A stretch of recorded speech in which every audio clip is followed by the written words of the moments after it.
Kaleshwaram project వివరాలను power point presentation ద్వారా national dam safety authority నిపుణుల కమిటీకి మంత్రి ఉత్తమ్ కుమార్ రెడ్డి వివరించారు. మేడిగడ్డలో అక్టోబర్ 21న పిల్లర్లు కుంగిపోయిన అంశాలను కమిటీ సభ్యులకు తెలియజేశారు. తాము కోరిన వెంటనే జలశక్తి శాఖ కమిటీ వేసి పరిశీలనకు పంపినందుకు హర్షం వ్యక్తం చేస్తున్నామని ఉత్తమ్ కుమార్ అన్నారు.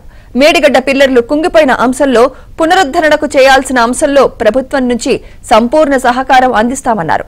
సాధ్యమైనంత త్వరగా నివేదిక ఇవ్వాలని కోరుతున్నామన్న ఉత్తమ్ కుమార్ రెడ్డి మీ సలహాలను పాటించి మేడిగడ్డను తిరిగి ఉపయోగంలోకి తెస్తామని తెలిపారు.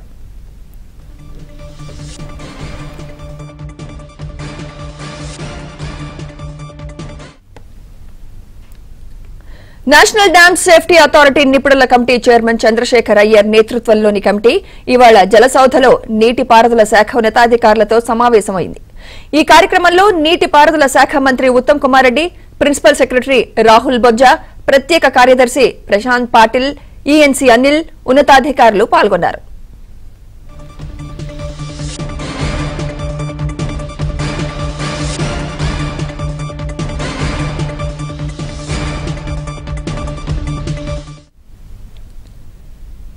ఈ సమావేశానికి ముందు మీడియాతో మాట్లాడిన ఉత్తమ్ కుమార్ రెడ్డి ఇరిగేషన్, కాళేశ్వరం అవినీతిలో బీజేపీ మోడీ పాత్ర ఉందని అన్నారు. కాంగ్రెస్ విచారణ చేయడం కాదు, ముందు బీజేపీ ఏం చేసిందో చెప్పాలని డిమాండ్ చేశారు.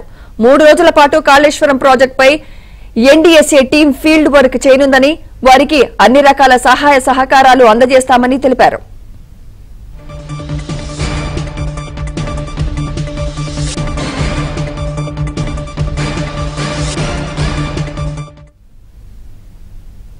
ఇదే అంశంపై మరింత సమాచారం మా ప్రతినిధి రాజేష్ అందిస్తారు. రాజేష్. Good evening Sumitra. మొత్తానికి NDSA team, national dam safety authority team హైదరాబాద్కు చేరుకుంది. ఇవాటి నుంచి రేపు ఎల్లుండి 3 రోజుల పాటు మేడిగడ్డ, అన్నారం, సుందిల్లా ఈ 3 ప్రాజెక్టులపైన పూర్తి స్థాయిలో విచారణ జరిపి సమగ్ర రిపోర్టును తయారు చేయనుంది ఎన్డీఎస్ఏ టీం. వాస్తవానికి గడిచిన 10 ఏళ్ల పీరియడ్లో భారీ స్థాయిలో ప్రాజెక్టులకు సంబంధించిన విషయంలో బీఆర్ఎస్ ప్రభుత్వం పెద్ద ఎత్తున ఖర్చు పెట్టిందని చెప్తున్నటువంటి అంశం ఏదైతే ఉందో ఆ అంశానికి భిన్నంగా మేడిగడ్డ పర్టికులర్గా 95,000 కోట్లతో నిర్మించినటువంటి కాళేశ్వరం ప్రాజెక్టు పూర్తిగా కేవలం 3 ఏళ్ల వ్యవధిలోనే ఇబ్బందికరంగా మారినటువంటి అంశాన్ని కాంగ్రెస్ పార్టీ గత 3 నెలల నుంచి వరుసగా పదే అనౌన్స్ చేస్తూ వస్తుంది. దీనికి సంబంధించి అసెంబ్లీ వేదికగా పవర్ పాయింట్ ప్రెజెంటేషన్ ఇచ్చారు. డిసెంబర్ 20వ తేదీన 4 మంత్రుల బృందం ఆధ్వర్యంలో మేడిగడ్డను విజిట్ చేశారు. ఆ తర్వాత మొన్నటి అసెంబ్లీ సమావేశాల సందర్భంగా గడిచిన నెల 12వ తేదీన నేరుగా ముఖ్యమంత్రి రేవంత్ రెడ్డి, అధికార పార్టీకి సంబంధించినటువంటి ఎంపీలు, ఎమ్మెల్యేలు, ఎమ్మెల్సీలు, ఇతర పార్టీలకు సంబంధించినటువంటి ఎమ్మెల్యేలందరినీ కూడా ఆహ్వానించి మేడిగడ్డ టూర్కు రాష్ట్ర ప్రభుత్వం ప్లాన్ చేసింది.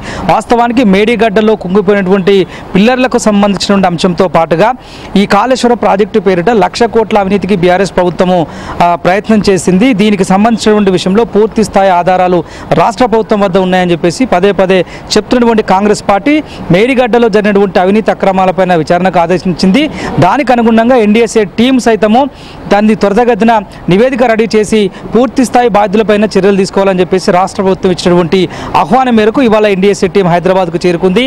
జలసౌదాలోని ఇరిగేషన్ శాఖ కార్యాలయంలో మంత్రి ఉత్తమ్ కుమార్ రెడ్డి, ఇతర ఉన్నత శాఖ అధికారుల ఆధ్వర్యంలో మరోసారి పవర్ పాయింట్ ప్రెజెంటేషన్ ఇచ్చారు ఉత్తమ్ కుమార్ రెడ్డి. ఎన్డీఎస్ఏ టీంకు మరిన్ని వివరాలు అందించిన తర్వాత టెక్నికల్గా మేడిగడ్డ బ్యారేజ్ కుంగిపోవడానికి గల దారితీసినటువంటి పూర్తి స్థాయి టెక్నికల్ ఎవిడెన్స్ తీసుకోవడానికి కావాల్సినటువంటి ప్రతి అంశాన్ని రాష్ట్ర ప్రభుత్వం దగ్గరుండి ఏర్పాటు చేసేందుకు సిద్ధంగా ఉన్నట్లు ఉత్తమ్ కుమార్ రెడ్డి స్పష్టం చేశారు. నిన్న ముఖ్యమంత్రి రేవంత్ రెడ్డి మీడియాతో చర్చ చేసేటువంటి సందర్భంలో కొన్ని కీలకమైనటువంటి విషయాలు చెప్పేటువంటి ప్రయత్నం చేశారు. ఈ 10 ఏళ్ల పీరియడ్లో ఇరిగేషన్ శాఖ పైన, నీటి వివాదాల అంశాలపైన బీఆర్ఎస్ ప్రభుత్వం తీసుకున్నటువంటి నిర్ణయాలు పూర్తి స్థాయిలో తెలంగాణ సమాజానికి ఇబ్బందికరంగా మారేటువంటి పరిస్థితిగానే ఉన్నాయి తప్పితే నీటి వాటాల పంపిణీ పేరిట, ప్రాజెక్టుల పేరిట 1,00,000 కోట్ల అవినీతికి పాల్పడినటువంటి బీఆర్ఎస్ పైన, బీఆర్ఎస్ ప్రభుత్వంలో పెద్దలుగా వ్యవహరించినటువంటి వారిపైన ఖచ్చితంగా రాబోయే రోజుల్లో చట్టపరమైనటువంటి చర్యలు తీసుకోబోతున్నాం. ఇందులో ఎలాంటి సందేహం లేదన్నటువంటి అంశాన్ని నిన్నటి మీడియా చిట్చాట్లో అనౌన్స్ చేసిన నెక్స్ట్ డేనే